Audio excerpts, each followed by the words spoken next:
दुर्गा प्रसाईलाई जिल्ला प्रहरी कार्यालय झापाको हिरासतमा राखियो। दर्शकबिन, भारतबाट नेपाल ल्याइएका दुर्गा प्रसाईलाई जिल्ला प्रहरी कार्यालय झापाको हिरासतमा राखिएको छ। उनलाई आज बिहान भारत आसामको गुवाहाटी हुँदै गाडीमा राखेर झापाको काँकडीभिट्टा ल्याइएको थियो।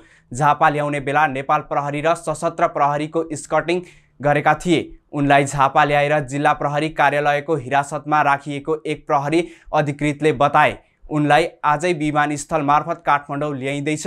भारतको आसाम राज्यमा बिहिबार पक्राउ परेका प्रसाईलाई ल्याउन नेपाल प्रहरीको विशेष ब्युरो काठमाडौँ उपत्यका अपराध अनुसन्धान कार्यालयको टोली भारत पुगेको थियो।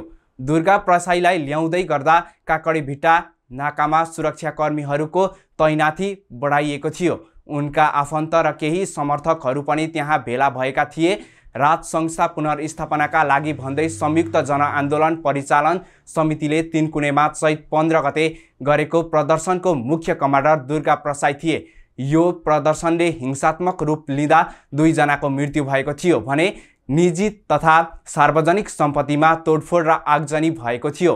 त्यसपछि प्रहरीलाई नै गाडीले पेलेर अघि बढेका प्रसाई फरार भएका थिए।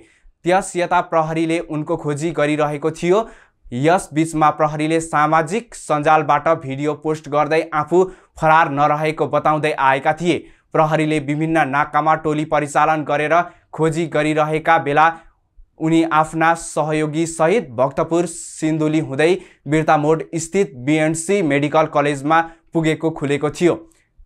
त्यहाँबाट भागेर उनी भारत पसेका थिए। प्रसाईलाई काठमाडौँ ल्याएर सङ्गठित अपराध, राज्य विरुद्धको कसुर, आपराधिक उपद्रव लगायत अभियोगमा अनुसन्धान गर्ने प्रहरी तयारी छ।